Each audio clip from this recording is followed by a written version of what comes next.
¿Cómo estás, Jennifer? Buenas noches. Efectivamente, vamos esta noche con novedades importantes en Diálogo Abierto. Pero primero damos la bienvenida a Paola Pejoves, quien se integra al equipo. ¿Cómo estás, Paola? ¿Cómo estás, Ricardo? Por supuesto, un placer volver a trabajar contigo y, por supuesto, de estar con todos ustedes en Diálogo Abierto. Y tenemos el día de hoy un programa con temas muy interesantes, ¿no? Empezamos con el efecto Bukele, toda la sensación, el 85% de su triunfo, lo vamos a analizar con un especialista. Va a estar con nosotros Fabián Bayas. También vamos a hablar con el decano del Colegio de Abogados de Lima. Entre varios temas está la postura en torno a los jueces sin rostro y también el archivamiento de delitos contra Martín Vizcarra. Y cerramos la noche con Tomás Angulo, el psicoterapeuta que nos va a dar su opinión respecto a los casos de decepción amorosa, a propósito de lo visto hoy en Jesús María. Bueno, de esa manera empezamos pues Diálogo Abierto.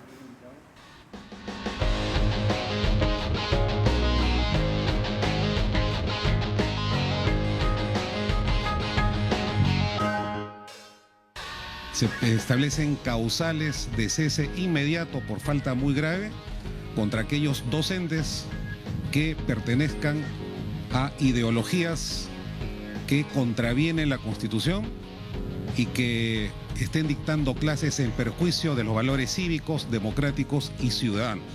Y contra ellos aplicaremos todo el peso de la ley. No vamos a permitir que malos elementos manchen el uniforme de Bolognesi. Se ha dispuesto al comandante general del Ejército que se presten absolutamente todas, vuelvo a repetir, todas las facilidades, tanto al Ministerio Público como a nuestra Policía Nacional, para desentrañar este caso en su totalidad. Como que para el señor ministro de Transportes y Comunicaciones que todo está ok, todo está perfecto. Aquí, señores periodistas, estamos hablando de vidas humanas. ¿Cuántos han sido afectados? Entonces, o sea, todo que para el ministro de Transportes y Comunicaciones está todo ok. Que nuestro organismo está diseñado a funcionar a 37 grados.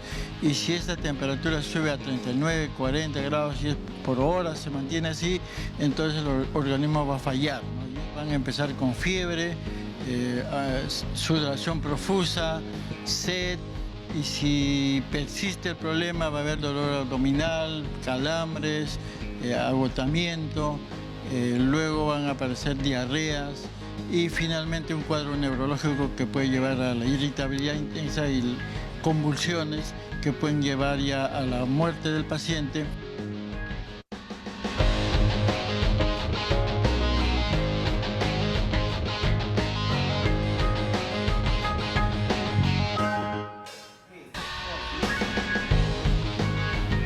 Vamos a las entrevistas aquí en Diálogo Abierto. Paola, una noticia que ha remecido el Congreso es una propuesta sobre jueces sin rostro. Así es, ¿no? De la posibilidad del retorno, ¿no? ¿Te acuerdas de esa figura de los años 90 durante el fujimorismo que culminó, creo, en el año 97? Sí, que se dio para la lucha y el combate contra el terrorismo, que fueron medidas excepcionales dictadas en esa época. Bueno, vamos a presentar a nuestro invitado para poder hablar de eso y otros temas. Así es, estamos con el doctor César Bazán Naveda, decano del Colegio de Abogados de Lima. ¿Cómo está, doctor Bazán? Buenas noches. Buenas noches, Ricardo. Buenas noches, Paola. Muchas gracias por la invitación. Bueno, yo quiero empezar, ¿qué posición tiene el colegio respecto a este tema? Esto todavía no ha entrado a la Comisión de Justicia, creo que tengo entendido. Todavía no ha entrado el debate. Claro, no, en debate, incluso el ministro de Justicia ha dicho pues que el Ejecutivo no tiene una posición sobre este tema hasta que no se ingrese o pueda debatir. ¿Cuál es la posición de ustedes? Bueno, la posición del Colegio de Abogados desde hace muchísimo tiempo atrás es la misma que ha señalado el Tribunal Constitucional cuando se resolvió el caso de los jueces sin rostros. Es decir, que no tiene un carácter constitucional, que atenta contra principios generales establecidos en la Constitución y, por lo tanto, un proyecto presentado en este momento, cuando ya se declaró inconstitucional, es inviable. Digamos, en la actualidad una propuesta de ese tipo es una suerte de globo de ensayo que se ha propuesto a nivel parlamentario. Más bien es un error, porque si ya se sabe que el Tribunal Constitucional declaró inconstitucional la ley, volverla a presentar es que va a seguir exactamente el mismo camino. Ayer entrevistaba al general Arriola, que es el número 2 de la policía, sí, y él se mostraba a favor, a título personal, porque dice que esto es una suerte de experiencia de lo que se vivió en los 90 y que a su criterio sería la forma más segura de poder garantizar la vida de jueces y fiscales. Claro, pero de lo que se trata es de garantizar la seguridad de toda la nación, de todos los peruanos. Y uno de los principios constitucionales es el derecho a la defensa. Es decir, que nosotros, cualquiera de nosotros que pueda ser procesado, tenemos el derecho de saber quién nos va a juzgar, para saber si de repente hay una incompatibilidad entre el juez que nos juzga con nosotros, porque podría ser una persona con la cual hemos tenido un juicio antes y por lo tanto está predispuesto a una forma especial para protegernos o para perjudicarnos. Entonces, para la seguridad de cualquiera de nosotros debemos saber quién es el juez y eso se llama el principio del juez predeterminado. Además, necesitamos conocer todos los elementos de defensa que nos permitan convencer al juez.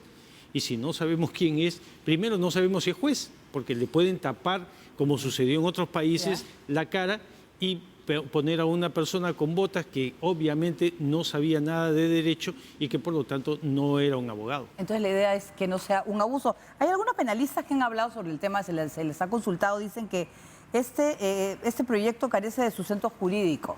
Sí. ¿No? Que ya contraviene lo establecido en la propia Constitución peruana y en la Convención Americana sobre Derechos Humanos. Sí, es exactamente lo que les acabo de decir. Ya se sabe que el Tribunal Constitucional peruano, independientemente de la composición que sea, ya lo declaró. Por lo tanto, ya está expulsada la norma del sistema jurídico. Si una vez que es como un jugador, es expulsado del partido, le sacó tarjeta roja el árbitro y lo quieren volver a poner. No pueden, ya está expulsado. Y cuando se habla de figuras como terrorismo urbano para catalogar a los casos de delincuencia que existen en la actualidad, ¿es viable esta figura? Es que en realidad nos causan terror, nos causan pánico, pero el terrorismo va dirigido hacia una convicción política o a una finalidad de ideología. En este caso se trata de delincuencia. Ellos no tienen otra ideología más que el robar, el privarnos de nuestros patrimonios. O sea, es delincuencia común, pero muy bien organizada y que avesadamente matan y no tienen respeto por la vida de ninguna persona. Pero son delincuentes comunes. Claro, y además yo imagino que puede haberse la posibilidad de presentarse este proyecto porque en países como en Ecuador, por ejemplo, donde la delincuencia ha aumentado muchísimo, ha muerto recientemente un fiscal, un juez se fue asesinado, ¿no? Sí, claro. Fue asesinado. Entonces, quizás es ese miedo, ¿no? Es ese miedo a que pueda haber un caso así, un fiscal que esté viendo a un delincuente muy peligroso pueda ser asesinado. Bueno, es que aquí en Perú ha sucedido. En la época del terrorismo, un fiscal formulaba una denuncia y al poco tiempo aparecía muerto. Claro. A jueces también. Recuerden ustedes a los presidentes de instituciones como del Seguro Social o cosas por el estilo, claro, también fueron muertos por los terroristas. Y eso no significa que se pueda dar paso a la inseguridad claro, de todos nosotros por tener jueces que no conocemos quiénes sean. No, también hay temas en los cuales ahora están hablando de la posibilidad de que el frontón pueda ser habilitado como penal. Esa es una buena idea, esa es una magnífica idea. Mire usted, uno de los grandes problemas es que estos delincuentes están en las cárceles y por ahí se comunican con celulares para generar extorsiones, para dirigir sus bandas criminales. En el frontón es muy fácil bloquear todas las líneas de celulares y de comunicaciones. Y entonces ahí los tendríamos totalmente incomunicados y por lo tanto no se generaría, por lo menos desde ese penal, todos los delitos que ahora se están generando. Es una buena idea. Ahora, ¿esto como para desasignar los penales o para llevar, digamos, a los más ranqueados? En primer lugar, para darnos seguridad a nosotros. ¿Por qué se hizo Chayapalca? Porque se supone que allí era muy difícil acceso y por lo tanto la comunicación de ellos con el exterior. Pero ya nos damos cuenta que han sobrepasado esas garantías que en un momento se tomaron. Ancón también tenía exactamente el mismo concepto y ha sido superado. En cambio, el frontón nunca fue superado en ese sentido de aislamiento. Bueno, además es difícil de huir de ahí también, ¿no es cierto? Porque está totalmente pues, rodeado de agua, pero ahora está bajo control de la Marina y ha pasado mucho tiempo también para superar el caso del frontón también, ¿no es cierto? Sí, claro, esa es parte de la historia de Perú que debemos recordar para que no vuelva a suceder, pero eso no quiere decir que no se puede utilizar la isla para los fines que corresponden a la salubridad de toda la sociedad para aislar a esos delincuentes peligrosos y para impedir que sigan cometiendo delitos desde el penal. Ahora, la posibilidad o la necesidad también de tener que desasignar los penales, que están sumamente congestionados de gente, que hay una sobrepoblación, ¿es una propuesta viable también para evitar que en muchos casos dentro de las mismas cárceles se junten, se reúnen, se arman, se preparen estrategias de los cabecillas?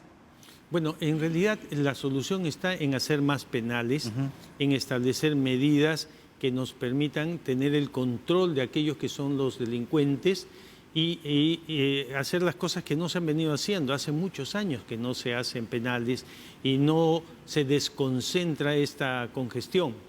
El hecho de que no tengamos penales no quiere decir que soltemos a los delincuentes. Y ese es parte del error que este gobierno ha cometido. Ha ampliado el periodo por el cual se tiene que enviar a una persona a prisión. Antes una persona que era condenada a 4 años podía estar en libertad, pero 4 años y un día se iba a prisión.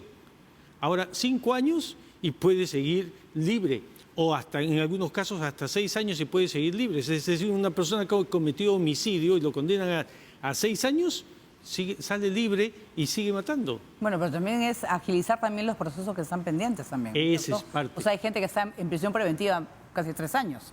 No, claro, casi más del 60% de los detenidos, que son los que pueblan nuestras prisiones, no están allí condenados, sino están solamente con prisión preventiva.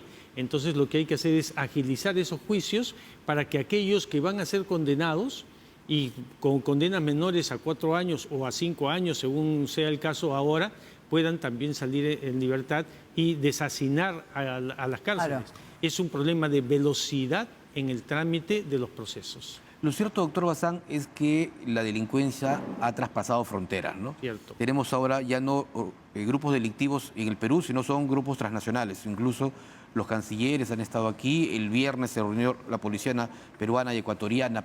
Estos acuerdos que a nivel de la comunidad andina para trabajos conjuntos, operaciones conjuntas y sobre todo algo que quiero yo apuntar en el caso suyo, legislación conjunta que permita, por ejemplo, extradiciones, no como la Etarache, que mira duró casi un año, sino lo más rápido posible. ¿Cuán viable es ello? Mire, en octubre del año pasado, los decanos de los colegios de abogados de América Latina nos reunimos virtualmente preocupados por el avance de la criminalidad internacional organizada y empezamos a hacer recomendaciones respecto de lo que en cada uno de los países debería hacerse. Uno de ellos era establecer una base de información en cada uno de los países que compartamos con aquellos que están siendo investigados por diferentes delitos. No aquellos que están condenados, porque esos van a estar de todas maneras en el nivel de información. Pero si una persona es detenida y después es liberada o se fuga, sin que haya proceso todavía, debería estar registrado, o aquel que ha ingresado a nuestro país y legítimamente ha cometido un delito y lo deportamos, lo sacamos del país, debería estar informado para que no ingrese a otro país y regrese al Perú bajo esa vía. Eso es algo que propusimos los decanos de los colegios de abogados de América Latina. Compartir información, tener inteligencia común entre la policía de todos los países, y eso justamente es lo que la reunión del Pacto Andino acordó hace más o menos 3 semanas aquí en Perú. No, claro, sobre todo es trabajar en conjunto, ¿no? Claro. Hay que pensar porque al final, lamentablemente, esos delincuentes, las fronteras a veces las traspasan de manera irregular y aprovechándose eso, ¿no? Así es, miren, consiguen armas de un país, consiguen al delincuente o al sicario de otro país y de otro país le dan la orden para que ingrese. ¿Y qué es lo que hacen? Como hicieron en Ecuador, ingresaron a una cárcel y mataron a aquellos que iban a testiguar en contra de otros. Sí, pero eso es criminalidad internacional organizada. ¿Y qué hacen esos criminales? Toman el teléfono, el celular, llaman a otro, contratan a los delincuentes, compran las armas, dan las instrucciones, le dan la movilidad y en 3 horas ya arreglaron el problema. Y en cambio, la policía, que actúa lentamente, que no tiene información, se demora meses en averiguar qué pasó. Esto debe ser preventivo también. Es decir, cuando se tenga información de inteligencia de que algo va a suceder, compartir la información y que todos nosotros podamos en nuestros países tomar las medidas pertinentes. Es parte de lo que los colegios de abogados hemos sugerido. Perfecto. Muchísimas gracias, doctor César Bazán Naveda, decano del Colegio de Abogados de Lima. Ya está terminando también su gestión. Sí, el hay 2 de elecciones abril pronto, ¿no? Sí, el 24 de febrero va a ser la primera vuelta. Hay 12 candidatos. Se supone que no van a alcanzar el mínimo porque es el 50 más 1 de los votantes. Así que la segunda vuelta será en la segunda semana del mes de marzo de este año. Muy bien, muchísimas gracias al doctor Bazán. Y nosotros vamos a hacer una pausa en el programa y vamos a regresar luego hablando de lo que ha sucedido ayer en El Salvador con una nueva elección de Nayib Bukele. Volvemos.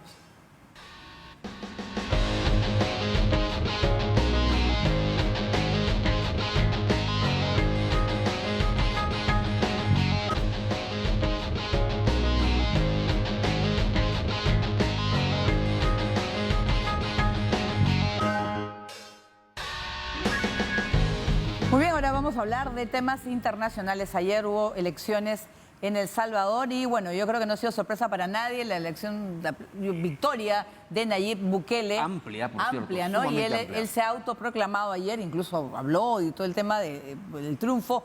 Hablaban de más de 85%, pero vamos a saludar a Fabián Bayas, él es internacionalista, para poder hablar del fenómeno Bukele, porque realmente es un fenómeno. Gracias. ¿No? Y hay muchas críticas, pero que él ha respondido como que la gente quiere eso, ¿no? Quiere seguridad. Correcto. Gracias, Paola. ¿Cómo estás, ¿Cómo estás, Ricardo? Vamos a ver. Yo creo que ayer ya se volteó una página acerca de cómo Bukele se hizo del poder. Hay que pensar ahora qué va a pasar de aquí para adelante. Y yo creo que es una incertidumbre y una preocupación para la comunidad internacional. Es la primera vez que un presidente va a tener, de acuerdo a las proyecciones, al menos 58 de las 60 curules, o sea, un dominio total. Impresionante. Y esto significa que cuando ya tiene bajo en sí el Poder Judicial, la Corte Suprema, la Fiscalía, el Tribunal Constitucional, y esto va a significar pues una concentración única en el poder en manos de un político en general. Entonces, si me permite, Ricardo, podría incluso cambiar la Constitución, que es y permitir una reelección permanente, claro. Mire, este es uno de los grandes riesgos porque toda democracia necesita oposición y este es algo que ya desde los viejos teóricos, desde Churchill hablaba de la real oposición en el Parlamento inglés, la necesidad que alguien que te diga que las cosas que están haciendo, verlo de una perspectiva No crítica. siempre es bueno, claro. Pero el gran problema que tiene El Salvador, uno, no hay equilibrio de poderes, definitivamente, y segundo, no hay rendimiento de cuentas, no hay lo que se llaman los ingleses accountability, que es la habilidad que un gobernante rinda cuenta de sus acciones. A él no le gusta rendir cuentas a la opinión pública. Más, las acusaciones de derechos humanos claro. realmente se convierten en todo un peligro, creo que para la democracia como modelo en sí. Fabián, pero anoche ya sentí ese tufillo en el discurso, porque un discurso en el que no agradeció a la población, sino que salió a responder a sus críticos. Sí. Respondió a España, al diario El País concretamente, respondió a los Estados Unidos, le respondió también a la OEA, a todo tipo de cortes, es decir, dijo que esta es una democracia, con errores, pero es democracia. Mire, yo creo que si uno revisa las características de lo que es el populismo como concepto, lo vas a ver en Bukele, ¿no? Claro. Sus enemigos son enemigos externos, son los grupos de derechos humanos de afuera, la prensa internacional, que son sus enemigos, y en segundo lugar, él se considera que habla a nombre del pueblo, inclusive dice que está tocado por Dios, ¿no?, en sus acciones. En tercer lugar, él es una persona que no rinde cuentas en sus acciones. Entonces tiene una serie de características propias de un modelo populista, en este caso de derecha, semejante a lo que puede ser para otros grupos de izquierda, como en América Latina, como puede ser Maduro, ¿no? O sea, yo lo veo casi como un símil, ¿no?, pero de extrema derecha, ¿no? Pero va a poder él, por ejemplo, él ha estado gobernando con un estado de excepción permanente, ¿no es cierto? Prolongado en el tiempo. Va a poder hacer eso porque está en estado de excepción. Pero ya, o sea, ya ahora está controlada supuestamente la violencia, pero hay otros temas que preocupan a El Salvador, la economía, por ejemplo. Bueno, eso es justamente, si uno analiza los discursos de Bukele en la misma campaña como ganador, El tema económico estaba ausente y lo que va a hacer en el futuro también está ausente. O sea, no hubo dice debate qué va a tampoco. decir. No hubo ni debate. Nada. O sea, Pero anoche dijo, se vienen 5 años de cambio, pero nada más. O sea, no dijo qué, en qué Claro. consistía ese cambio. nada. Entonces estamos ante la incertidumbre, porque puede justamente cambiar la Constitución y reelegir indefinidamente. Lo que sí hay que tomar algunas conclusiones, creo, ¿no? Dentro de un mes y medio más o menos son las elecciones municipales Ya, claro. en El Salvador. Y tal como va la tendencia, él se ha preocupado de que de 264 municipalidades se han reducido a 44. Entonces, con intereses políticos, va a poder controlar también las municipalidades. Va a ser otro tipo de control. Lo segundo es que ante la escasez de una oposición interna, que es evidente, porque los partidos históricos han quedado aplastados, Claro. liquidados en general, lo que va a suceder es que se necesita, yo creo, la comunidad internacional que forme algún tipo de contrapeso, ¿no? Ante cualquier tipo de decisiones. Pero a ver, los críticos, o sea, mejor dicho, los defensores de Bukele dirían el 85%, o sea, casi 9 de 10 han votado por él. Y escuchaba las transmisiones anoche de la televisión salvadoreña, es la mayor número de asistencia que se ha dado en los últimos años para una elección. Ujú. Claro, ahora hay que ver las condiciones específicas por qué se da eso, ¿no? Que yo creo que todavía es una pieza de comportamiento electoral cuando las personas han estado, debido a los fracasos, Claro. tanto de Arena como del FMLN de la izquierda, durante casi 27 años han fracasado en 8 gobiernos para traer la paz necesaria a El Salvador. Es como una luna de miel que recién ahorita están viviendo con Bukele, porque han logrado, creo que en un año, ¿no? Haciendo el resultado que no hay, que la delincuencia ha bajado, pero ahí es el lenguaje también político, el marketing político que se está aplicando. Lo llaman el presidente más cool de América Latina, ahora es un referente para la seguridad. Claro. Él se vende bien. Claro, por ejemplo, en esta campaña electoral tú no la has visto en plazas, no ha hecho visitas, nada. Era puro TikTok, era puro YouTube, era puro Instagram. Esa es su Marketing campaña político, electoral. claro. No, ya ha obviado la presencia física de él y el contacto con la población. Solamente se dio después del anuncio del triunfo. Entonces yo creo que se necesita algún tipo de contrapeso y ya Estados Unidos insinuó algo al momento de felicitarlo, que va a estar bastante atento por el desarrollo de los derechos humanos y todo lo que son los mecanismos de jurisprudencia que deben existir. Ya lo ha advertido. Creo que otra forma también de chequeo o un contrapeso puede ser, no tenemos otra organización más que la OEA, y sabemos lo que ha significado la OEA, los problemas que ha tenido, pero creo que todavía sigue siendo un contrapeso que podría tener ante él, si se quiere descarrilar desde los vías democráticas que debe mantenerse El Salvador. Y a mí especialmente me preocupa porque su principal capital político ha sido justamente esta política represiva. Claro, claro. Entonces va a tener que mantenerla para Claro, poder mantener claro. popularidad dentro de El Salvador. Claro, la política además no dura, ¿no? Ahora, va a controlar prácticamente todo. E incluso hasta digamos, la Corte Suprema la maneja él, porque tuvo que destituir a los anteriores Sí, en el magistrados. año lo cambió, Claro. 2019 Ahora, después. el hecho de concentrar tanto poder, la autocracia, podría ser una forma de su gobierno. ¿Cuánto de ello puede copiar el resto de Latinoamérica? Ese es un nuevo fenómeno al que en Centroamérica. Y hacia el sur tenemos a Milei.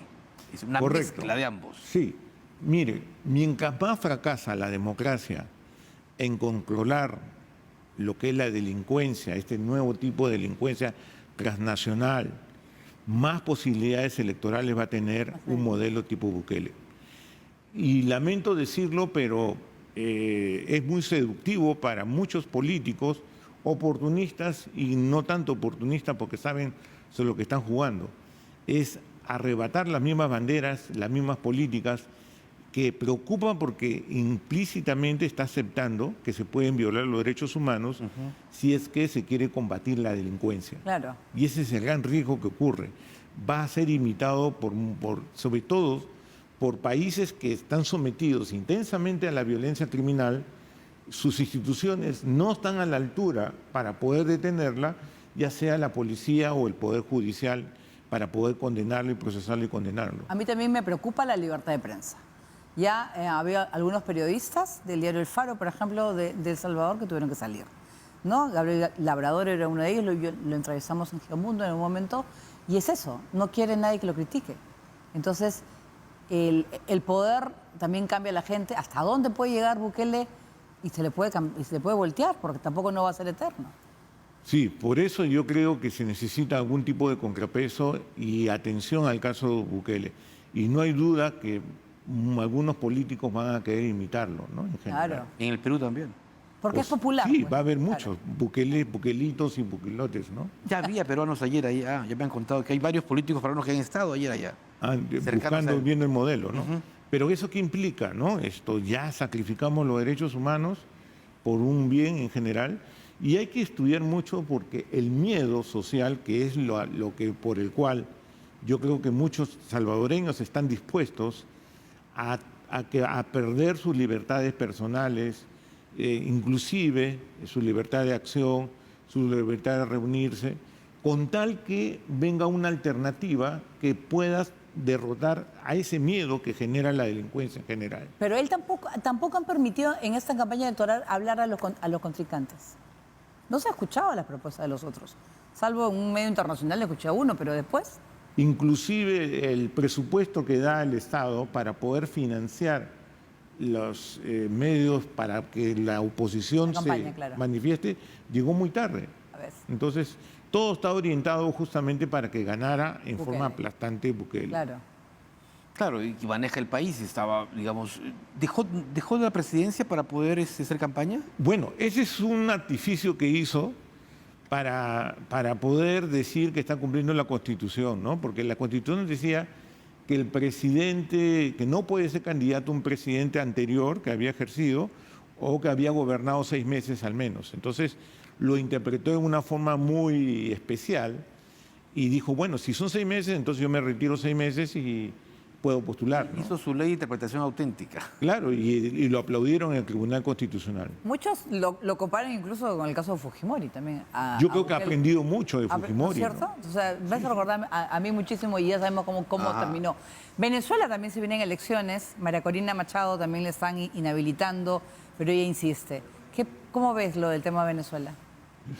Yo lo veo con mucha preocupación porque parece que conociendo a Maduro, lo que ha dicho hoy, ha dado una frase célebre Maduro, que él va a ganar, el chavismo va a ganar por las buenas o por las malas. Se adelantó, ¿no? Sí, o sea, Ya fue claro. o sea, digamos, ¿qué posibilidades de competencia con igualdad de oportunidades puede existir bajo ese lema? Y él se ha preocupado, el chavismo, de ideologizar a las Fuerzas Armadas, que yo creo que es el principal escollo que existe. No creo que va a ceder lo de María Corina Machado, pero yo creo que la única alternativa no es una presión económica de Estados Unidos, sí que nuevamente tenemos que resucitar a nuestra potencia regional, o sea, Brasil.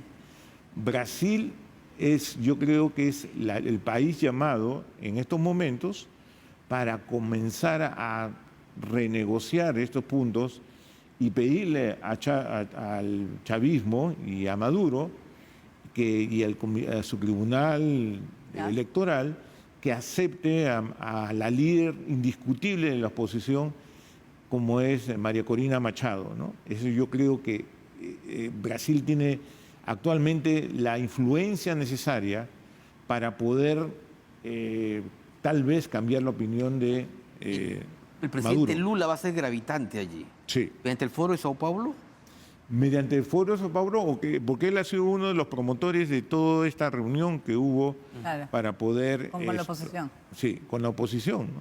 Yo creo que nuevamente se necesita su papel, porque yo creo que Maduro respeta a Lula, y yo creo que podría ser la única alternativa que podamos formar para poder reencaminar esto. O si no, va a haber unas elecciones, que no hay duda que por ahí se va a lanzar Perico de los Palotes y gana él por lejos, porque nadie lo conoce. Pero el voto del exterior, por ejemplo, tantos venezolanos acá hay 1 millón, más de 1 millón. Un poco más de 1 millón. No, 1 millón. ¿Van a poder votar 1,5 millones? ¿Van a poder votar en esas elecciones? ¿O había algunos problemas con Mira, eso? yo creo que va a haber el problema de la inscripción de los votantes, porque ni siquiera están reconocidos en el país de origen. En el padrón electoral. Claro, entonces la cantidad, supuestamente las Naciones Unidas calcula que son de 5 a 7 millones de venezolanos que han salido, de los cuales yo creo que no pasaría ni 1 millón en los mejores de los casos que pueda votar, ¿no? Porque ya están establecidos, reconocidos, con residencia y pueda ejercer ese derecho de voto. Pero lo que están cruzando, la selva panameña, esto, yo creo que eso es imposible, ¿no? Bueno, son días difíciles para la democracia. Washington, ¿qué puede hacer con Venezuela? Buena pregunta. Yo creo que va a depender de quién va a ganar las elecciones. Allá. ¿Ya? La semana pasada salió un informe que Donald Trump, lo sacó El País, había creado una operación especial para involucrar a Maduro en operaciones de narcotráfico y así justificar una acción de intervención militar. Yo creo que si gana Trump las elecciones, lo único que va a haber es polarización y Lula no creo que vaya a apoyar a Trump, o sea, va a apoyar más a Maduro, a una alternativa latinoamericana. Por eso es su importancia. Ahora, si gana Biden, que es una otra posibilidad, pero menor, yo creo que habría cierto espacio de negociación, pero muy limitado y mandado por las sanciones económicas. Yo creo que las sanciones económicas es la única arma que tiene ahorita Estados Unidos para influir. Yo creo que políticamente más influyente sigue siendo la diplomacia brasileña. Y hablando sobre las sanciones estas que hablaban a partir de febrero, por evitar que postule María Corina Machado, para que nuestro público pueda entender. ¿De qué manera? ¿Lo afecta o no a Venezuela? Son esas... Desde luego que sí, ¿no? Porque va a volver nuevamente. Tú sabes que el año pasado tuvo un pequeño brote económico, bueno, por 2 razones, ¿no? Porque se levantaron parcialmente las sanciones más importantes y en segundo lugar, aunque no lo quiere aceptar Maduro, se dolarizó el país, ¿no? Bolívar se fue desapareció el Bolívar y lo reemplazó el Washington, ¿no? Entonces eso ayudó a la estabilidad económica y una relativa mejora, pero todo indica que hoy es cierto que hay más productos en Venezuela, pero no hay más dinero entre la población de los venezolanos. Son precios inalcanzables para una canasta básica. Creo que lo habían calculado que se necesitaba ganar, para poder satisfacer una familia de 4 personas, 268 canastas básicas. Wow. ¿No? Para poder satisfacer las necesidades. O sea, es algo improbable. Entiendo que las remesas se han mejorado, ¿no? De tanto venezolano en el exterior. Muchos han regresado también, ¿no? Y eso es algo interesante, porque lo que está tratando de hacer Maduro es copiarse de lo que hace Cuba, ¿no?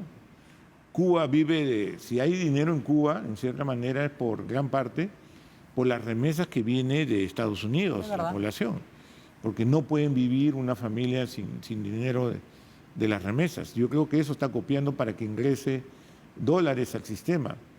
Y otra cosa que también no rinde cuentas Maduro es acerca de la delincuencia transnacional, que también preocupa.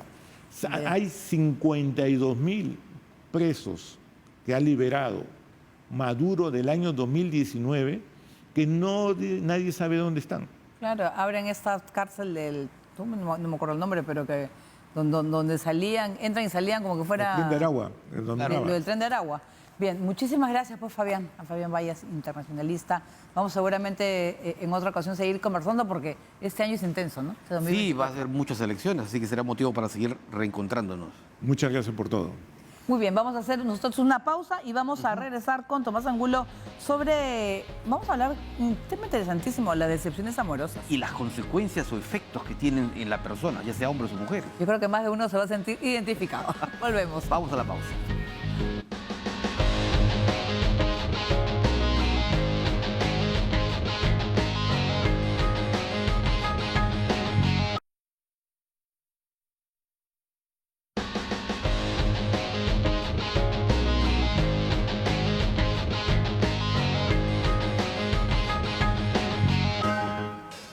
Volvemos a diálogo abierto para dejar de lado la política, el tema internacional. Vamos a hablar de los problemas del día a día.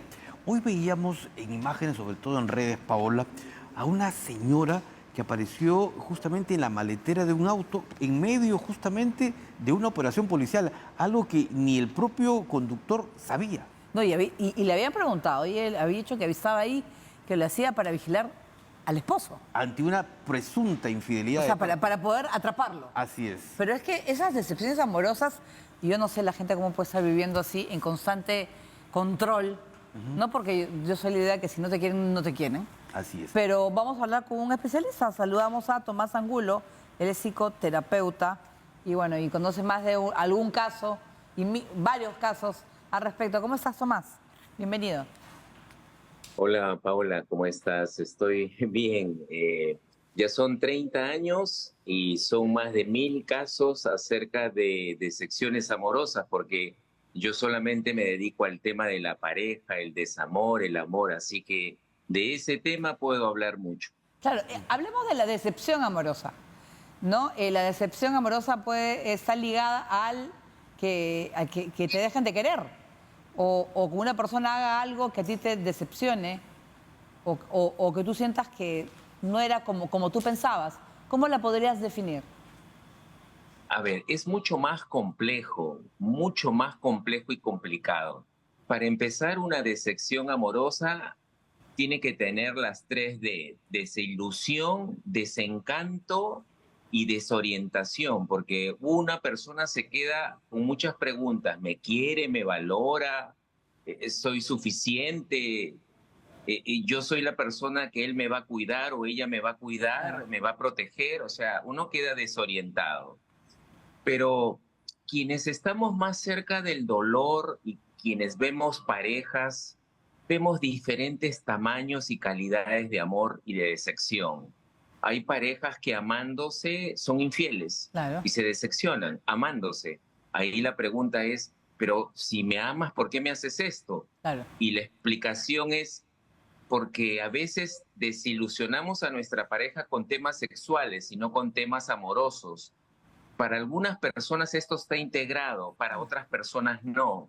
Es decir, hay infidelidades que solamente son sexuales y por eso es que el esposo o la esposa llega a casa para seguir amando, entre comillas, a su pareja. Doctor Angulo, buenas noches. ¿Y cuál es la línea que divide o que separa el amor puro del amor de alcoba, digamos? ¿Cómo definir si estoy aquí o estoy allá? Es una muy interesante pregunta, pero igual cae dentro de las respuestas complejas. El amor puro es un extremo, el amor clandestino es el otro extremo, pero al medio está el contraste, el amor con pureza, pero con obscenidad, el amor bizarro, el amor tóxico, el desamor. Entonces, hay muchas diferencias. Lo que sabemos hoy en día, después de tanto estudiar este tema, es que para algunas personas el erotismo, la lujuria, el sexo, el deseo corre por un lado y a veces no está alineado al amor, a la transparencia, al bienestar, a la tranquilidad. Hay personas que describen esto y te dicen, no, yo amo a mi esposo, yo lo amo, o yo amo a mi esposa, pero eróticamente no me vinculo a ella, no me vinculo a él. Entonces ahí yo pienso lo que hace un rato decía Paola acerca de que, pero entonces esto hay que tenerlo claro, esto hay que hablarlo, porque entonces quiere decir que vas a buscar el sexo en otra parte, con otra persona, y vas a traicionar el pacto que toda relación tiene, que es de exclusividad. No, claro. Porque la mayoría de gente hace pactos de exclusividad con el amor. Esto es, no entra otra persona, pero esto debería hablarse con más sinceridad en la interna de una pareja. Yo creo que es como, siempre todo se tiene que hablar claro, o sea, todo tal cual, porque el matrimonio es un compromiso, ¿no es cierto? Que todo el mundo quiere que dure para siempre. Pero es como que él es infiel, fue infiel y crees que va a cambiar. ¿Cambian los infieles? Digo, mujeres y hombres, ambos. Sí, ¿Cambia? claro, claro. Mira, Paola, hay tipos de infidelidades y hay clases de infieles. Por ejemplo, en una infidelidad donde esta persona es compulsiva, eh, ha tenido 4 infidelidades, 5 infidelidades y siempre está diciendo que va a cambiar, siempre está arrepintiéndose, siempre está pidiendo perdón, la probabilidad de que cambie es muy lejana. La probabilidad que él pueda admitir el daño que hace es muy lejana. Pero hay otro tipo de infidelidades donde, porque hay que examinar cada caso, hay que examinar cada persona. No es lo mismo el infiel que es infiel a través de un chat o a través de un final feliz, a lo mismo que un infiel que tiene hijos, que tiene una relación paralela por 3 años, o a un infiel que esto es un deporte erótico para él o para ella, ¿no? Claro. Hay infieles que dicen, yo no le hago daño a nadie mientras no se entere. Entonces, Claro. hay que examinar qué tipo de infidelidad es la que tenemos al frente para considerar si hay probabilidades de que cambie o no. Lo que sí te digo es que en cualquier infidelidad no se debe perdonar rápido, porque le haces creer a la otra persona que todo fue sencillo, que todo fue ligero y que aquí no pasó nada. Todo tipo de infidelidad, de la clase que sea, implica un cuestionamiento de la relación y un alto al pacto o al compromiso, porque la otra persona ha fallado ese Claro. compromiso. Entonces, significa de todas maneras, no, tenemos que revisarlo todo, el nivel erótico, el nivel amatorio, la comunicación. Por ejemplo, la mayoría de infidelidades que hoy sabemos son por desigualdad en el afecto. Yo le fui infiel porque ella no me quiere como yo necesito. O sea, está planteando de que no es querido suficientemente. Las Correcto. parejas que pelean mucho también son infieles. Correcto. Doctor, en todo caso, el diálogo es fundamental para establecer los criterios de una pareja, cómo quiere amarse, ¿no? Uno con otro. Y yo quería preguntar... Antes pensábamos que era el diálogo, pero hoy en día, después de muchos estudios, sabemos que es la conexión emocional. Pero cuando decimos conexión emocional, no estamos hablando de una especie de momento intenso en la pareja. La conexión es otra, la conexión de sentirse auténticamente con el otro, aceptado por el otro. Pero te preguntas, ¿qué pareja logra esto? De 10, solamente 3. Entonces, estamos muy lejanos de que nuestras relaciones de parejas tengan una alta conexión en pareja. Muchas parejas no conocen lo que es una conexión emocional. Creen que la conexión emocional es hablar del día a día y eso no tiene que ver con la conexión. Claro, no, y además lo que no son conscientes, creo, mucha gente, es el daño que se hace. Porque, por lo menos, a mí no me gusta que me engañen, ¿no? Entonces, las cosas claras, a nadie. Entonces, las cosas claras, y encima, porque a veces es avisa de todo el mundo, que todo el mundo se entera. Claro, finalmente la víctima es la última que enterarse. Claro. Claro. Lograr superar un desengaño requiere de un tratamiento, de un proceso. Doctor, los pacientes que le llegan a usted, ¿en qué tiempo logran superar esa decepción? Es una gran pregunta porque la mayoría de gente cree que ir al terapeuta es para recibir un consejo. Claro. Y el consejo no ayuda a recuperar lealtad, fidelidad, conexión, no ayuda a lograr confianza. Los tratamientos para una persona infiel o para una pareja que es víctima de infidelidad hoy duran entre 3, 6 meses o 9 meses. ¿Por qué? Porque reparar la confianza en una misma o en uno mismo toma tiempo.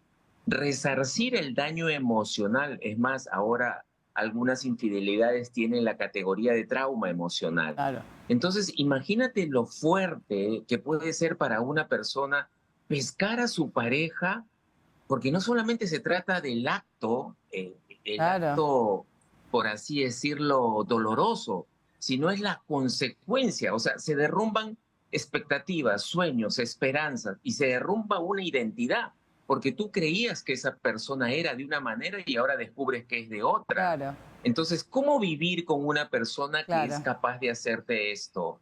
No se puede. El terapeuta primero yo a veces tengo pacientes donde yo les digo, no te puedo ayudar, porque mientras él no tenga un arrepentimiento genuino y no quiere recibir ayuda, no se puede hacer mucho. Muy bien. Esto no solamente depende de ti, depende de los dos. Él cree que esto es un juego y quiere que ya no va a seguir jugando, pero en realidad esto no es un juego, esto es para él parte de un estilo de vida, parte de sus valores morales. Entonces, y en otras infidelidades hay adicción sexual, por ejemplo, o adicción a la pornografía. Entonces, esto requiere un tratamiento especializado por gente que sabe sobre esto, un sexólogo clínico, un terapeuta de parejas, alguien que tiene experiencia en esto. Y la gente cree que con el consejo esto lo va a solucionar y con el diálogo cuando no pasa por ahí. Muchísimas gracias, doctor Tomás Angulo. Muy gentil por haber participado esta noche en este tema tan importante. Muy gentil. Muchas gracias. Muchas gracias a ustedes. Muy bien, de esta manera pues nos despedimos en Diálogo Abierto y bueno, son temas interesantes. Sin duda, volvemos mañana como siempre, minutos después de las 10. Nos vemos. Chao.